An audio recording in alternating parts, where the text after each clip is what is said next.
आपण पाहत आहात BV महाराष्ट्र न्यूज, खबरबात महाराष्ट्राची।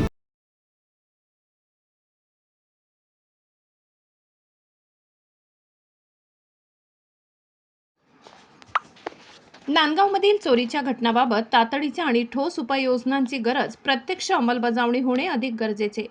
नांदगाव शहरात गेल्या काही दिवसापासून वाढलेल्या चोरीच्या घटनांनी नागरिकांमध्ये असुरक्षिततेची भावना निर्माण केली आहे।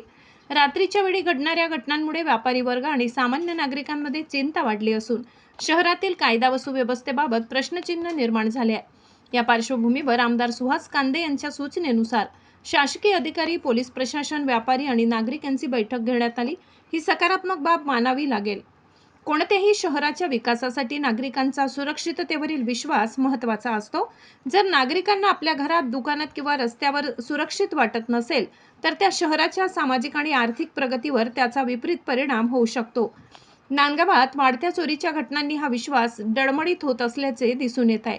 बैठकीत व्यापारी व नागरिकांनी आपले अनुभव मांडले आणि पोलीस प्रशासनानेही परिस्थितीवर नियंत्रण मिळवण्यासाठी टास्क फोर्स तयार करण्याचा निर्णय घेतलाय।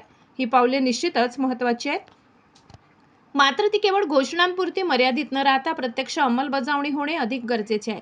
शहरात नियमित गस्त वाढविणे, संशयित हालचालींवर लक्ष ठेवणे, सीसीटीव्ही यंत्रणेचा प्रभावी वापर करणे आणि नागरिकांशी सतत संवाद ठेवणे अशा उपाययोजनांमुळे गुन्हेगारीवर नियंत्रण मिळविणे शक्य आहे।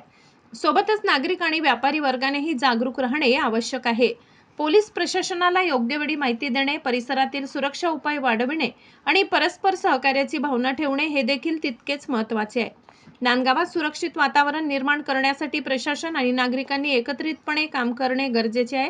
बैठकीत झालेल्या चर्चा आणि दिलेली आश्वासने प्रत्यक्षात उतरली तरच नागरिकांचा विश्वास पुन्हा दृढ होईल आणि शहरात सुरक्षिततेची भावना निर्माण होईल। BV न्यूज महाराष्ट्रासाठी विभागीय संपादक मारुती जगधने। नगराध्यक्ष आणि या मीटिंगसाठी आलेले सर्व नागरिकांना माझ्याकडून नमस्कार आणि जय। माझी पहिली भाषा पंजाबी आहे, कुठे माझी मराठी चुकली तर मला माफी द्यावी।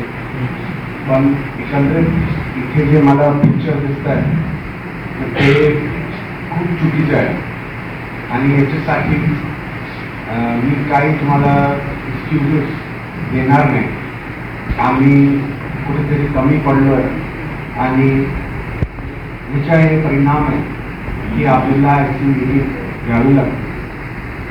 याच्या पूर्वी मी मालेगावात 3.5 वर्ष आता फुल काम केलेलं आहे आणि तिथे पण याचे प्रकार होत होते, पण बऱ्यापैकी आम्ही तिथे हे प्रकारसाठी वेगवेगळ्या उपाययोजना केलेली आहे।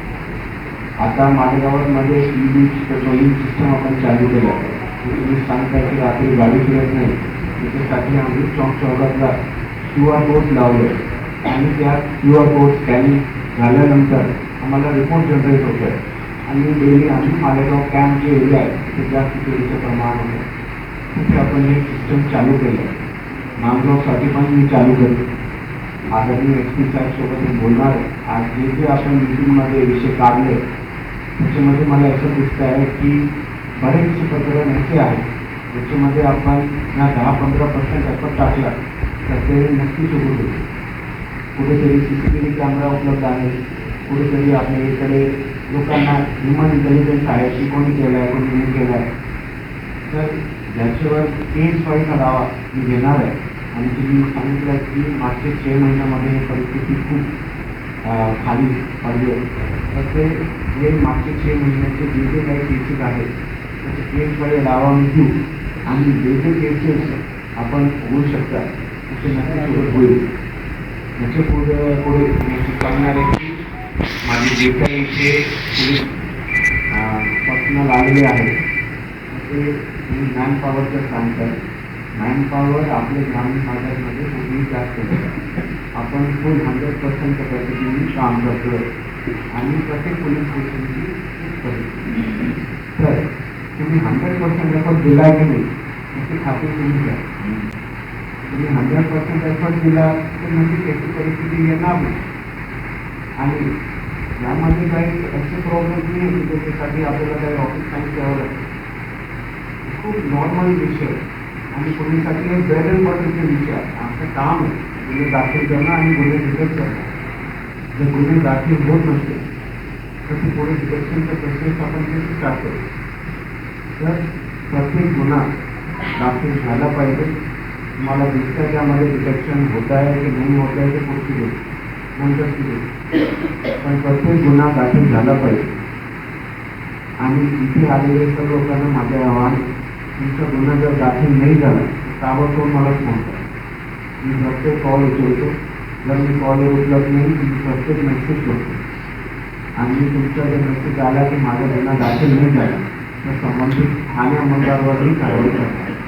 मी सांगितलं पोलीस स्टेशन. आणि मी परत प्रत्येक प्रभारी अधिकारी, माझ्याकडे 18 पोलीस स्टेशन आहे, मी प्रत्येक प्रभारी अधिकाऱ्याला सांगतो की आपला जे स्थानिक स्टाफ आहे सांगा न्यूज आपल्याला नको. लोकांना विचारू नका तुम्ही कुठून माल आणला आहे, कुठून तुम्ही सोना घेतला आहे, कुठून तुम्ही चांदी घेतली. हे लोकांवर आपण जे त्रास करतोय न्यूज स्टॉक केल्यानंतर खूप चुकीचं आहे. हे कुठेतरी संपलं पाहिजे. आता 2025 आलेली आहे. त्या दिवशी आर्टिफिशियल इंटेलिजन्सचा जमाना आहे आणि आपण असे कशा विचारताय तुम्ही योग्य वाटत नाही. जे जे काही गुन्हे दाखल आहेत ते गुन्हे ओपन करण्यासाठी लोकल पोलीस प्लस LCBची आपण याच्यामध्ये एक टीम खास याच्यासाठी वापरू. आणि मी माझ्या डिव्हिजनमधून जे आपल्याकडे जे 6 पोलीस स्टेशन आहेत तिथून प्रत्येक ठिकाणचे 2-2 पोलीस आपण काढून एक सेपरेट नांदगावसाठी टास्क फोर्स तयार करू असं या निमित्ताने मी आपल्याला आश्वस्त करू इच्छितो, जेणेकरून ते लोक 100% हे गुन्हे उघडकीस आणण्याकरता आपल्याला मदत करतील. निश्चितपणे येणाऱ्या या 15 दिवसामध्ये आपल्याला या कामकाजामध्ये सुधारणा झालेली दिसून येईल. अण्णासाहेबांच्या तातडीच्या प्रयत्नांनी ही आजची बैठक आपण आयोजित केलेली आहे. या बैठकीमध्ये ज्यांच्याकडे चोरी घरफोडी झाली असेल किंवा काही प्रकार घडले असेल त्यांनी आपल्या ज्या भावना आहेत त्या प्रशासनापर्यंत या मीटिंगच्या माध्यमातून मांडलेल्या आहेत. त्या सगळ्याच गोष्टी मी इथं आता लिहून घेतलेल्या आहेत. निश्चितपणे प्रशासनामध्ये काम करताना काही गोष्टीची अडचण नक्की असते. आपल्याला जर उदाहरण द्यायचं झालं, काही गोष्टी मला कॅमेऱ्यासमोर नाही बोलता येणार, परंतु अशा गोष्टी असतात की 3 वर्षाच्या आतमध्ये एखादा गुन्हा